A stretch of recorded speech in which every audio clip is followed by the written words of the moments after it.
नमस्कार, आदाब, सत श्री अकाल, जय भीम, जोहार। मेरा नाम है कन्हैया कुमार।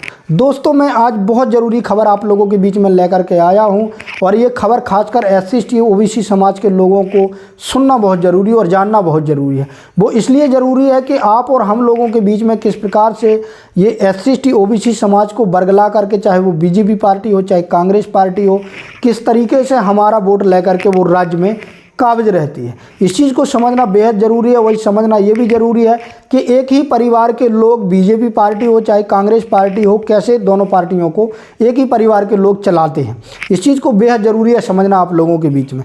इससे पहले मेरी आपसे गुजारिश है कि अभी तक आपने हमारे BM 90 को सब्सक्राइब नहीं किया तो सब्सक्राइब कर लें, साथ में बेल आइकन को प्रेस कर लें।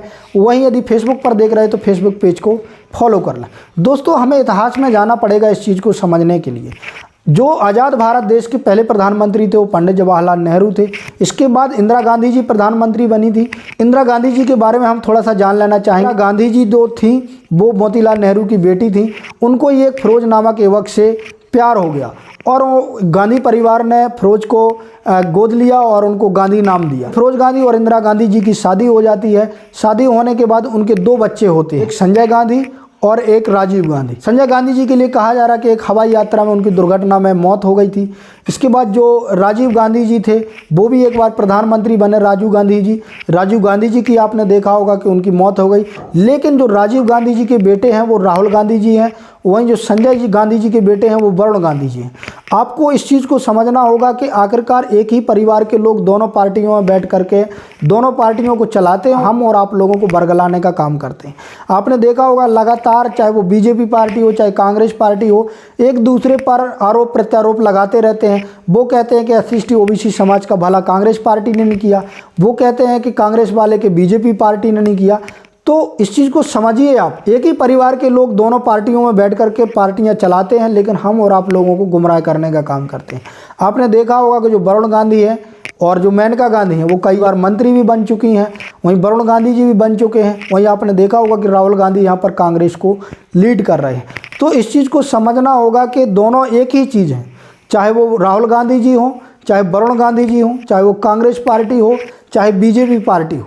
कहने के लिए इन लोगों की विचारधारा है वो अलग अलग है, लेकिन जिस प्रकार से आपने देखा होगा कि आरोप प्रत्यारोप लगा रहे। अभी आपने देखा होगा 5 राज्यों के विधानसभा चुनावों में जो कांग्रेस पार्टी है चिल्ला चिल्ला कर कहती थी कि हम जातिगत जनगणना कराएंगे। अरे भैया, जातिगत जनगणना कराएंगे तो आपने 2011 में जातिगत जनगणना कराई थी, उसके आंकड़े क्यों पेश नहीं किए? आपकी सरकार तो 2014 में गई है। ये सबसे बड़ा सवाल है कांग्रेस पार्टी से, ऐसा क्यों करते हैं? वहीं BJP पार्टी है, कहीं ना कहीं SC/ST OBC समाज के लोगों को राजनीतिक प्रतिनिधित्व तो देते हैं, लेकिन जो डेमोक्रेटिक राइट है, जो उनके मौलिक अधिकार हैं, आखिरकार उनको मौलिक अधिकार क्यों नहीं देते हैं? आप जातिगत जनगणना करवाने के बाद उनको जो रिजर्वेशन है उनको क्यों नहीं दिया जाता है? इस प्रकार से आपने देखा होगा कि दोनों पार्टियां हैं जो आरोप प्रत्यारोप लगाते हैं, लेकिन जो दोनों पार्टियां हैं ये एक ही पार्टी है।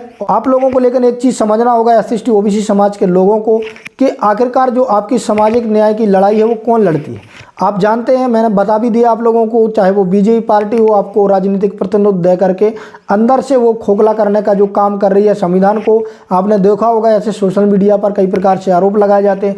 वही कांग्रेस पार्टी है जो 70 सालों से शासन पर कब्जा किए रही है। आखिरकार उन्होंने SC/ST OBC समाज के लिए क्या किया, ये सबसे बड़े सवाल हैं। और आखिरकार इन सवालों को ध्यान में रखते हुए आप लोगों को आने वाले लोकसभा चुनावों में जो आपकी सामाजिक न्याय की लड़ाई लड़ें उनको वोट करना है। तो आप इस चीज़ को समझिए कि इन दोनों पार्टियों में बैठे हुए जो मनोहर काशीराम साहब कहा करते थे कि सांपनाथ और नागनाथ हैं, एक ही परिवार के लोग दोनों पार्टियों को चलाने का काम कर रहे हैं।